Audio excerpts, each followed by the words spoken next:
Assalamualaikum warahmatullahi wabarakatuh. Alhamdulillahilladzi arsala rasulahu bil huda wa dinil haqq liyudhhirahu 'ala ad-dini kullihi wa kafa billahi shahida. Asyhadu an la ilaha illallah wahdahu la syarika lah wa anna Muhammadan abduhu wa rasuluhu la nabiyya wa la rasula ba'da.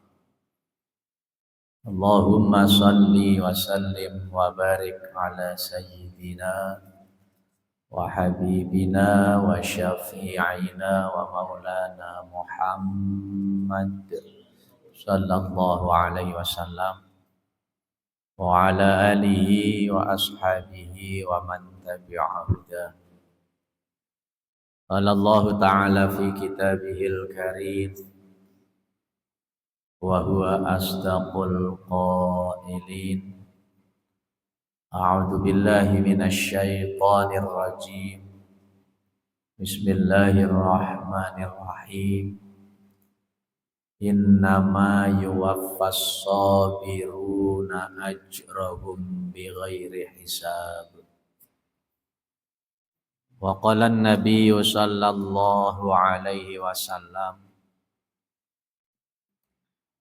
innar rajula la takunu lahu darajatu indallahi la yablaghuha bi'amalihi hatta yubtala bi bala'in fi jismihi fayablughuha bidzalik.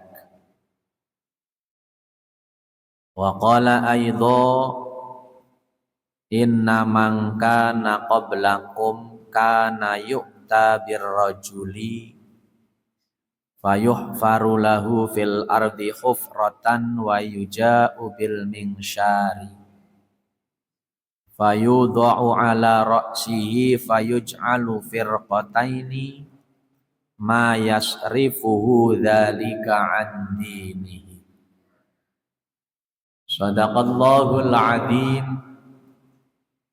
wa shadaqa rasuluhun nabiyul habibul karim wa nahnu ala dzalika minasy syahidina wasyakirin walhamdulillahi rabbil alamin. Jamaah salat maghrib Masjid Jami At-Taqwa yang sama-sama dirahmati dan diberkahi oleh Allah Subhanahu wa taala. Sebelum kita melanjutkan kajian kitab Tanbihul Ghafilin karangan Imam Abu Lais As-Samarqindi, pada kesempatan malam hari ini bertepatan dengan tanggal 2 bulan Dzulqa'dah 1446 Hijriah yang bertepatan dengan tanggal 29 April 2025 Masehi. Marilah terlebih dahulu kita sama-sama memanjatkan puja dan puji serta rasa syukur kita kehadirat Ilahi Rabbil Alamin atas segala limpahan karunia, nikmat, taufik, hidayah serta ridhonya. Alhamdulillah kita bisa kembali duduk bersama di majelis yang mulia ini dalam rangka sama-sama mencari keberkahan dan keridhaan Allah Subhanahu wa taala. Melalui taklim kita pada malam hari ini, mudah-mudahan dosa-dosa dan kesalahan kita semua diampuni oleh Allah Subhanahu wa taala, dan mudah-mudahan langkah kaki dan niat kita dari rumah menuju majelis ini kelak akan menjadi wasilah dan sebab dimudahkan langkah kita semua masuk ke dalam surga. Amin ya rabbal alamin. Salawat teriring salam marilah sama-sama kita sampaikan kepada uswah kita, junjungan kita, yaitu baginda Nabi besar Muhammad sallallahu alaihi wasallam, berikut para keluarga, para sahabat, para pengikut dan juga umatnya ila yaumil qiyamah. Jamaah Masjid Jami At-Taqwa yang dirahmati Allah Subhanahu wa taala, kita lanjutkan kajian kita malam hari ini masih mengenai tentang as-sabru minal bala, sabar dalam menimpa atau ketika ditimpa dengan ujian yang tentunya sebagaimana sudah kita jelaskan pada pertemuan sebelumnya bahwa semua manusia yang hidup di dunia ini pasti akan mengalami ujian dan cobaan. Karena hidup ini proses bagaimana kita masing-masing kita disuruh berlomba-lomba untuk berbuat kebaikan. Dan setiap manusia punya kemampuan, punya keahlian yang berbeda-beda. Namun dari semua perbedaan itu Allah tetap siapapun yang datang dengan kebaikan, apapun profesinya, siapapun orangnya, Allah akan memberikan balasan. Fastabiqul khairat walikulli wijhatun huwa muwalliha fastabiqul khairat ainama takunu ya'ti bikumullahu jami'a. Setiap orang itu punya keahlian, punya kemampuan yang berbeda-beda.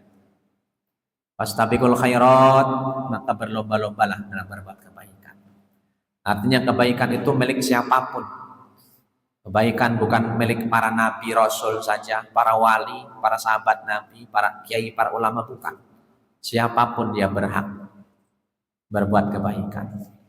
Dan Allah berjanji ainama takunu, dari manapun datangnya, asalnya, siapapun itu, ya'ti bikumullahu jami'a, Allah akan datang untuk memberikan balasan setiap kebaikan yang dikerjakan.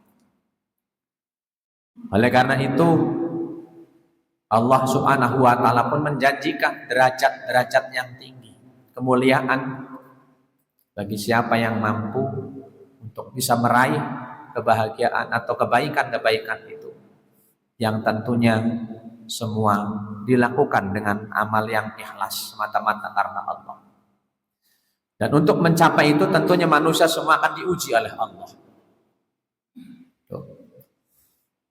Bahkan semakin tinggi tingkat upaya kita untuk meraih kemuliaan di hadapan Allah, maka akan semakin berat juga mungkin ujian kita. Maka kalau kita berbicara ujian, bala, itu para rasul-rasul Allah, utusan Allah itu mungkin lebih berat ujiannya. Baik ujian menghadapi kaumnya, ujian yang dihadapi keluarganya dan sebagainya.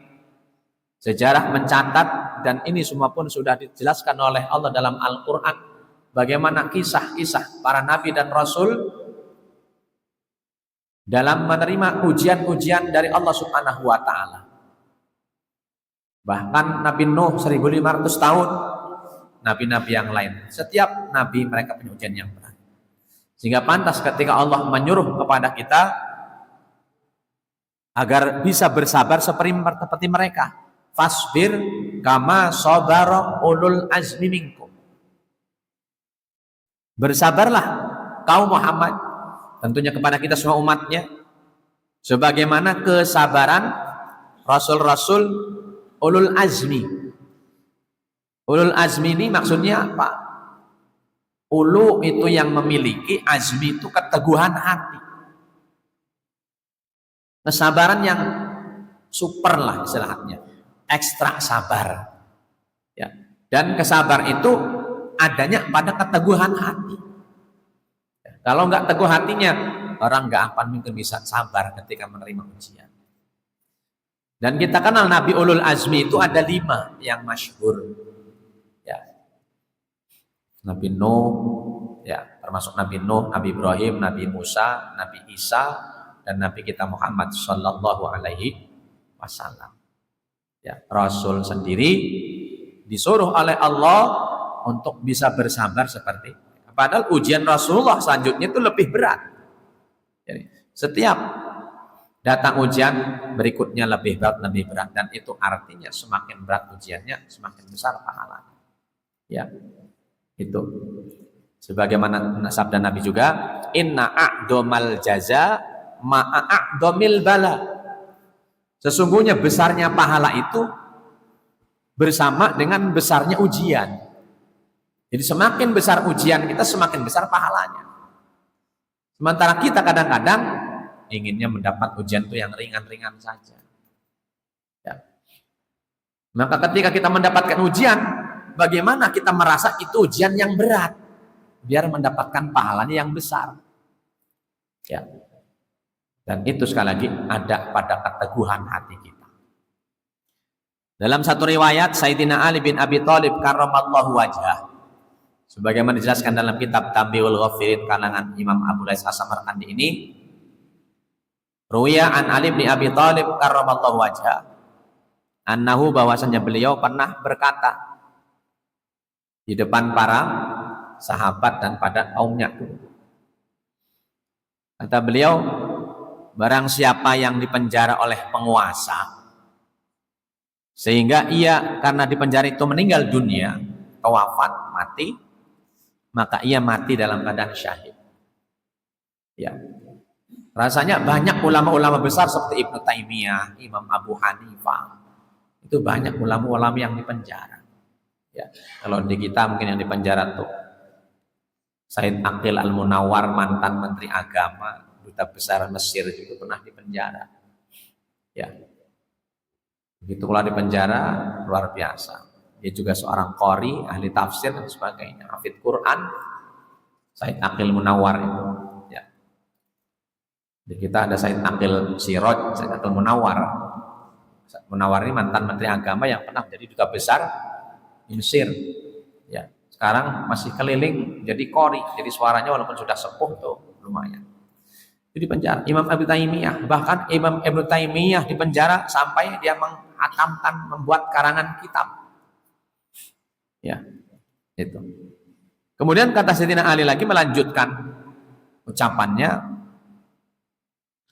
dan barang siapa yang dipukul di penjara itu, kemudian dia mati, ia pun juga mati dalam keadaan syahid.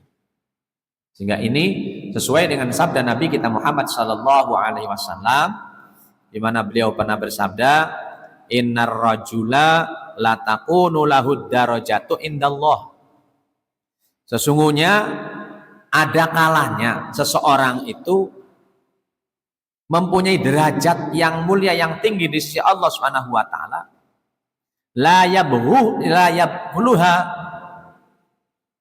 yang bisa jadi itu tidak dapat dicapainya dengan amalnya, bukan dengan amal.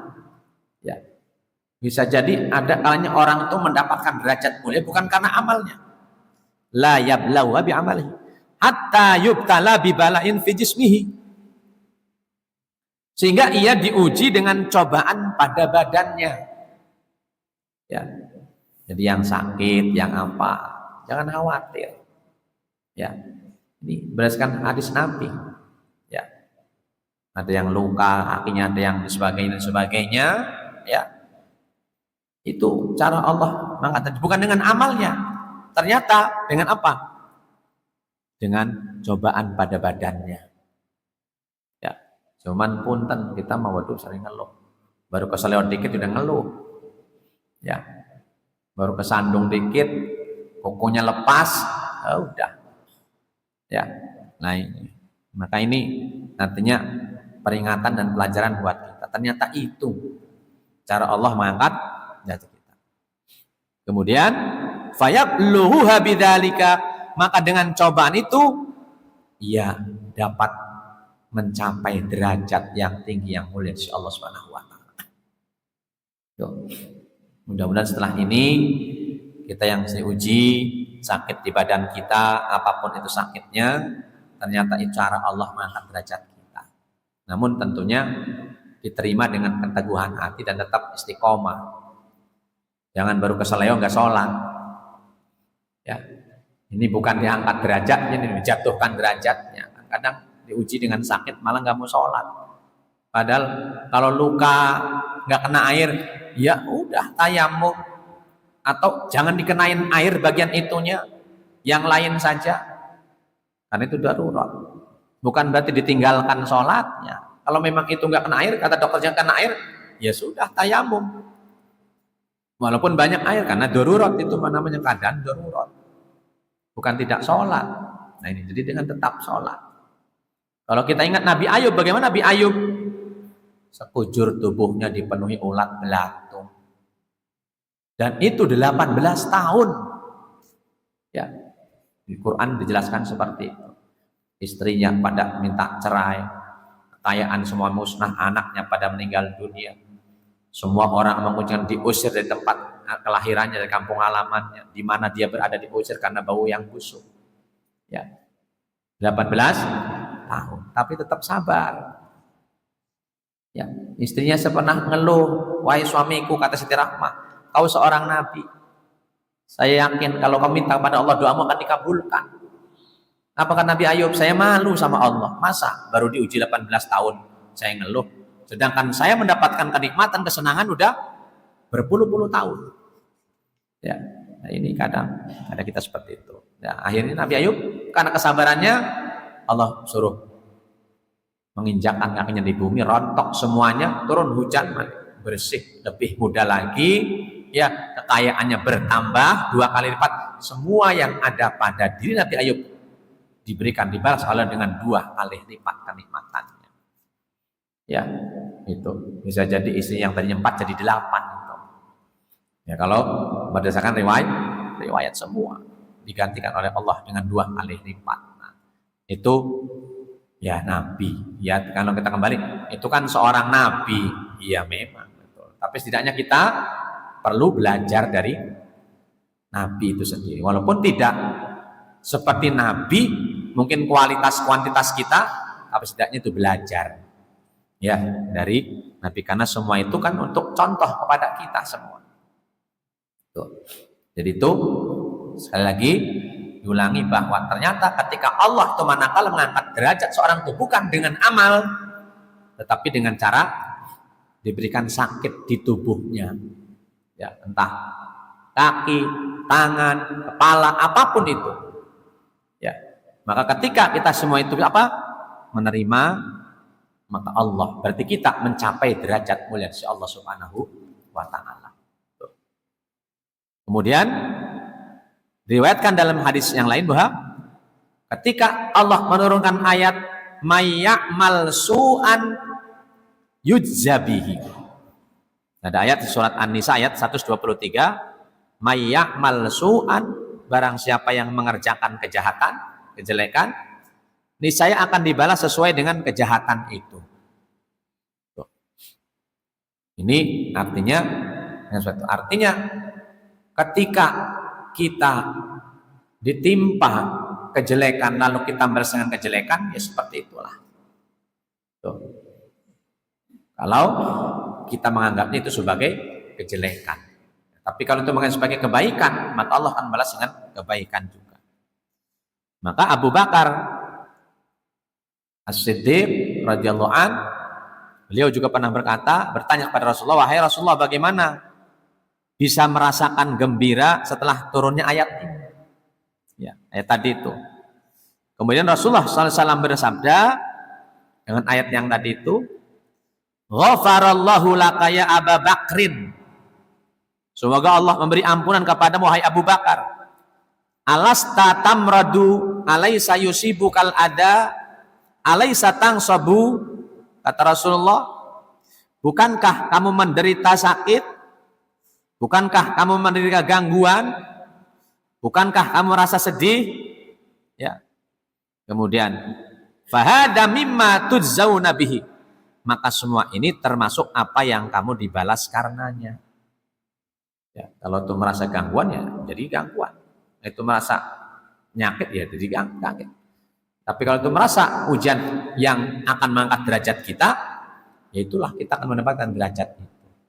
Ya, itu seperti itu. Artinya berarti perlu adanya husnudzon kita kepada Allah Subhanahu wa taala. Walaupun orang mungkin di sekitar kita ketika kita mendapatkan sesuatu, oh itu mah gara-gara anu, wajar dia mah anu karena suka anu, biarkan. Tapi kita menganggapnya ini adalah ujian dari Allah Subhanahu wa taala, kita sabar. Jangan lantas kan orang menganggap gini, akhirnya kata orang ini gara-gara anu, ini. Apalagi orang yang nggak benar mah, oh itu mah yang guna-guna itu mah, ya, kendaraan digunakan, lah udah berangkat ya ke dukun akhirnya, ya udah makin kacau urusannya ini mah, ya kembalikan semua Allah. Bukankah hadis yang kemarin sudah jelas, nasihat Rasul kepada Ibnu Abbas, ya, bahwa jika manusia semuanya berkumpul di dunia ini untuk mencelakai kamu, kalau Allah menetapkan kamu selamat. Sebaliknya, sekalipun manusia di dunia ini menolong kamu, mencegah kamu dari, kalau Allah menetapkan itu musibah untukmu, ya musibah. Ya, artinya Allah. Ya. Kalaupun seandainya memang benar, saya ada yang guna-guna, ada yang ngirim santet, telur dan sebagainya, ya, ya, selain sama Allah saja. Karena kalau Allah menghalangi mah semua terhalang. Intinya pasrahkan sama Allah Subhanahu wa taala. Nah, ini yang Rasulullah tadi. Jadi Abu Bakar awalnya, berarti ayat ini tidak menggembirakan. Iya, kalau bukan kamu sakit, kamu gangguan, maka itu ya semua itu termasuk apa yang kamu dibalas karenanya. Kalau merasa itu ini ya itu barisan itu seperti kita. Maksudnya apa? Bahwa semua apa yang kamu derita, insya Allah itu akan menjadi penebus dosa-dosa. Ya, itu penebus dosa juga itu diantaranya. Bahkan kata Nabi, tidak ada orang yang tertusuk duri sekalipun sedikit doang, ya, kecuali itu menebus dos, menggugurkan dos, apalagi sakitnya berat umpamanya, itu semakin itu. Ya, yang penting adalah bagaimana kita menyikapinya berdasarkan semua itu dari Allah Subhanahu wa taala. Kemudian Ali bin Abi Thalib karramallahu wajhah, dia mengatakan ketika ayat ini turun, lamma nazalat hadil ayat, ketika ayat ini turun, kharaja alaina Rasulullah sallallahu alaihi wasallam wa qala qad unzilat alayya ayatun hiya khairun li ummati minad dunya wa ma fiha. Ketika ayat ini turun, Rasul sallallahu alaihi wasallam keluar dan berkata, telah turun kepadaku suatu ayat yang bagi umatku lebih baik daripada dunia dan seisinya. Tsumma qara'a hadhil ayah, lalu Rasulullah sallallahu alaihi wasallam membaca ayat itu tadi itu mayyamal su'an yujzabihi. Ayat yang tadi itu, barang siapa yang mengerjakan kejahatan, niscaya akan dibalas sesuai dengan kejahatan itu. Surat An-Nisa ayat 132. Tsumma qala innal 'abda idza adnaba dzamban fatusibuhu syiddatun aw bala'un fid dunya fallahu akramu min ayyu'adzibahu saniyah. Kata Rasul melanjutkan sabdanya, sesungguhnya apabila seorang mengerjakan suatu dosa, idza adnabal 'abda dzamban fatusibuhu syiddatun, kemudian menderita kesulitan hidup, musibah kesulitan hidup, entah umpamanya stroke atau penyakit apa, seperti itu. Atau memperoleh musibah di dunia, au bala'un fid dunya, fallahu akramu min ayyu'adzibah, maka Allah memuliakannya dengan membebaskannya untuk menyiksa orang itu yang kedua kalinya. Ya, artinya tidak bisa dua kalinya nanti. Ya, akhirat tidak disiksa. Itu di dunia itu seperti ada disiksaannya. Ya, itu. Jika kita Allah berikan musibah, ya, atau penyakit dan sebagainya, insya Allah Allah tidak akan menyiksa orang itu yang kedua kalinya. Ya, artinya kata Imam Abu Lais As-Samarkandi bahwa seorang tidak akan dapat mencapai tingkatan orang-orang yang baik kecuali dengan sabar atas kesulitan dan penderitaan hidup yang mesti dan pasti dialami oleh semua manusia. Ya, sehingga Nabi sendiri menyuruh tadi, bersabarlah kita seperti sabarnya Nabi Ulul Azmi. Yang terakhir, Rasul juga bersabda, inna man kana qablakum kana yu'tabir rajuli fayuhfaru lahu fil ardi. Sesungguhnya umat yang sebelum kamu ada orang yang didatangkan lalu digalikan tanah. Ya. Fayuhfaru fil ardi khufratan wa yuja'u bil minsyar. Kemudian diambilkan gergaji lalu diletakkan di atas kepalanya. Kemudian badannya dibagi dua. Ya. Fayuj'alu firqataini mayasrifuhu. Kemudian yang demikian itu untuk memalingkannya dari agama. Ya, mayasrifu dzalika min andinihi. Artinya ada ujian dulu seperti Nabi Zakaria. Dulu meninggalnya kan digergaji di pohon gitu. Ya. Itu pada ujian-ujian yang diterima. Jadi ada yang seperti itu. Ya. Kemudian pada hari kiamat nanti tentu juga akan ditantang orang yang paling banyak nikmatnya di bumi ini. Ya, siapa orang yang paling banyak nikmatnya? Lalu dicelupkan sejenak ke dalam neraka, kemudian ia dikeluarkan nanti, ya, dengan dalam keadaan hitam, legam, terbakar. Lantas ditanyakan kepadanya, apakah kamu pernah merasakan kenikmatan sewaktu kamu di dunia? Kemudian ia menjawab, tidak. Saya selalu berada dalam musibah sejak saya diciptakan. Dan orang sejak menderita di dunia ditangkan, lalu dicelupkan sejenak ke dalam surga. Kemudian dia dikeluarkan bagaikan bulan pada malam bulan purnama. Artinya ada orang yang di dunia susah terus, tapi sabar. Ketika di akhirat nanti, dia akan mendapatkan kenikmatan. Karena belum pernah mendapatkan kenikmatan. Akhirnya, seperti bulan purnama, terang, cahaya itu kenikmatan. Sebaliknya yang senang terus, seperti orang kafir, ya, gak pernah susah. Dia dicelupkan ke surga sebentar, baru nanti hitam legam masuk neraka selama-lamanya. Ya, itulah keberadaan nanti di akhirat. Sehingga kata Nabi, awalu mayyud ila jannah alhamadun. Orang pertama yang masuk ke surga adalah alhamadun, orang-orang yang memuji kepada Allah, yaitu orang-orang yang memuji baik dalam keadaan senang maupun susah.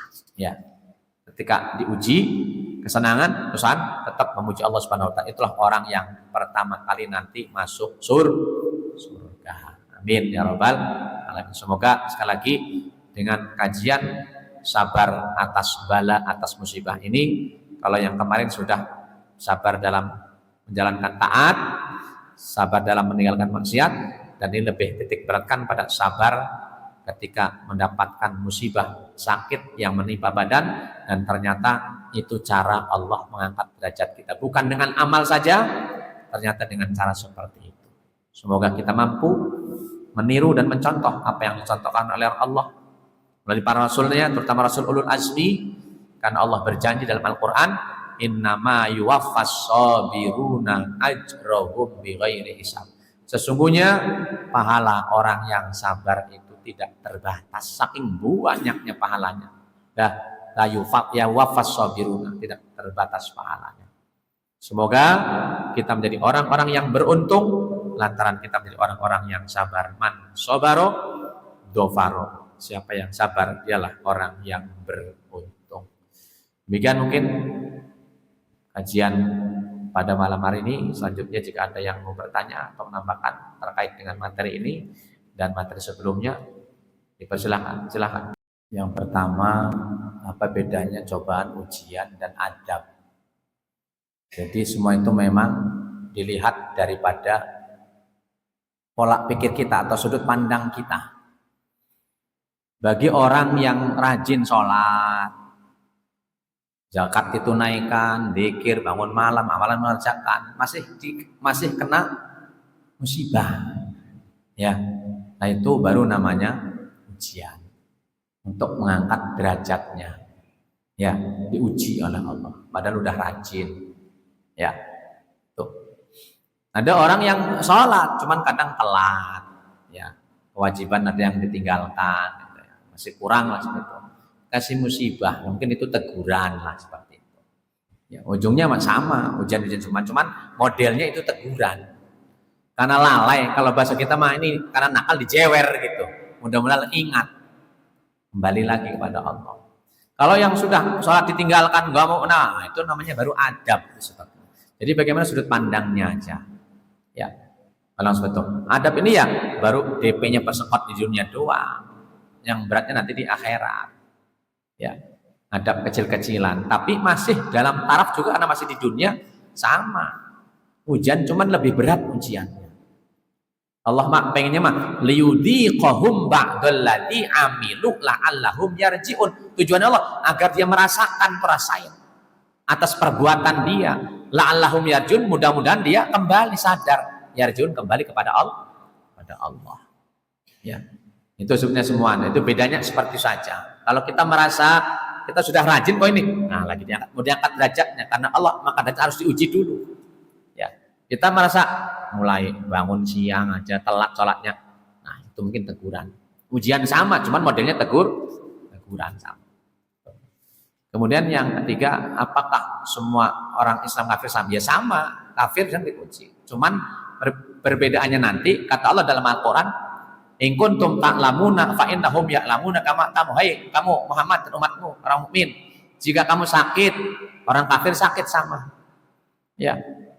Tapi apa? Kamu punya harapan yang tidak mereka punya harapan. Kalau lebih bedanya kita seperti itu. Kita harapannya apa? Rahmat Allah. Mereka sakit sama miskin juga sama, susah sama. Tapi nggak punya harapan karena dia kafir.